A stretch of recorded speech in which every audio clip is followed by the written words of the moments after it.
Right, good morning guys. Mamuka say, tongo nda straight pa point hedu. Tukungoti justice for Wayne. Whoever ne hand in kufa kwa Wayne, ngatongwe. Aende mujeri, ukauraya munhu, unopinda mujeri. Anditika, saka tukuramba zvekushandisa mari, kuti vanhu vakauraya Wayne. Varamba vachitendera vachinjoya from 2024, 2025, this is 2026. Huori wanyanya muZimbabwe. Hapana munhu anofara nekuurayirwa mwana wake. Ngatisatorera advantage kuti vanhu nekuti varombo vari kuGlenview vekuma Highlands police station ndo vakaenda vakanonyukura mwana mumvura vachiona mwana ari mumvura. Ndo vanofanirwa kuita basa. 2 years guys vanhu vachingotenderera panze munhu akaurayiwa. 2 years apa munhu akakonfirmiwa kuti haana kufa nedroning. Akanzi akafa nekushaya oxygen kusuffocatewa. Anga asina mvura mumapapu. Saka vari kutaura zvekuti wakuzopusha nyaya iyi nekuti mukomana uyu mukwasha wakamuchacha. For your own information, very very clear Fifi is not involved in this issue.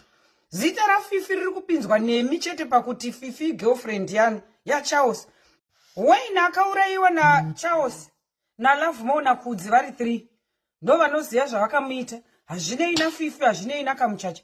The only reason why Kamuchacha zita rake rakapinda is because maposta ake ndo akatrigger family yaWayne kuti vatange kuti no rega titsvage masocialites vanotibatsirawo kuita noise nenyaya iyi. Maakutopembera isu wedu takafushira. Wenyu akauraya mwana wedu maakutomupembedza.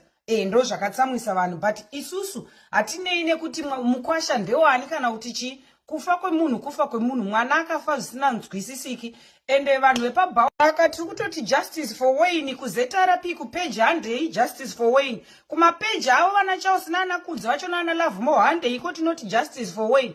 Mapipi acho naiwayo pipi ari kuita nyaya nema whoever is involved, I will be calling their names here until justice have been served. Munhu anopiwa beu sei panyaya yemurder. Condition yebeu yemunhu panyaya yemurder iri kuti chii? Hamungarambi muchishandisa mari vabereki vaWayne vachirwadziwa vachichema mhuri yese dzinza rese vachinyasoona kuti vakomana vakasafoketa munhu. Umwe watobuda achitoreurura kuti takamboda kumusungirira mumuti. Handei kwese kupeji kwaMinister of Justice, kupeji kweZRP, kupeji Tagaima, Mamimi Baloyi, everyone. Justice for Wayne. Mai Wayne havana mari yekubhadhara maloya ende vari kutsikirirwa nekuti vane mari. Vari kutenga vachitenga, kwatengwa mapurisa, kwatengwa ava, kwatengwa majaji, kwatengwa mapipi, kwatengwa vanhu vese vari kutenga vachitsika nyaya kuti mai ava vasawane justice yekuurayirwa mwana wavo kwavakaita. Vanhu vepaBaobab yekuHighlands vakatengwa kuti vadestroy evidence vachiburitsa tumavhidhiyo vachikata evidence because vakabhadharwa mari. Mukabhuka kuHighlands kuBaobab in the same company, right? But what it is, these are serious people. Your consultation will actually cost me $100 and that's okay because the person works for me really, okay? And maybe it's more than $100, but Shanda now for a long time and they owe me quite a lot on the grounds that Vakambo wanted some title deeds up abong for 5 years, get on with Jaffa. So they owe me a great favor. But what I want to ask is, if they decide to take up a job, these are actually like celebrity lawyers as well. They take big stories. Are you guys serious and strong enough to withstand? We are serious. Baba vaWayne vatobvisa account kuTikTok. Vadzura account. Okay. Baba vaCharles, sorry. Vanga vambori nayo here. Anga kanzi Mr. Nyahokwe. Vanga vanayo. KuTikTok. No, kuTwitter. Vaibvisa. Tisikumira guys. Tikuti takagara panapa tiri kufamba. Keti unoziva kuti Wayne anga ndichiti YouTube. Munoziva uye muri kuti Wayne ane YouTube iri kumubhadhara vanhu 1500 vakaripota YouTube yake. Akatorerwa YouTube yake zvichamurwadza futi. Yes, justice kuida but at the same time toda kumurwadzisa. Achabvisa ega zvaari kubvisa kuInstagram. We are gonna write what we want. The same way we're making noise with Ethiopian Airways. On the 30th of August 2003, Wayne Gambles was born. And on the 28th of September 2024, he was killed. I refuse to say that Wayne had a natural death because evidence shows he was killed. Wayne, cause of cause of death by his autopsy states that he died of suffocation, his face was covered with blood, and his lips were barred. A suffocating man does not bleed. I'm going to now give you guys accounts of what people state took place that day, and I'll allow you to judge for yourselves. When the first statements came out, the first statements were alleging that there was a time when everyone was playing out the nekunwadoro kwavainwa vachifa vabuda mumvura shamwari yacho kutaura kuti Wayne akanga adonza mumwe musikana kumvura akamudonzera mumvura akabva adonhedza foni yemusikana wemumvura musikana wayo haana kufara nazvo.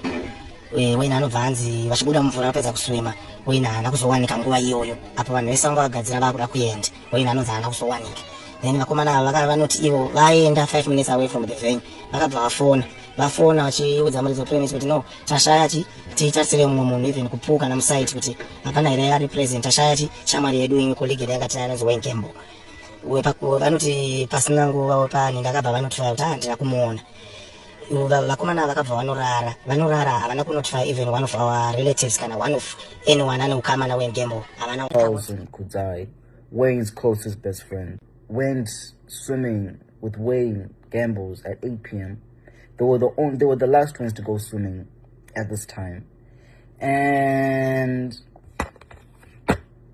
they state that they were playing a game of chukudo.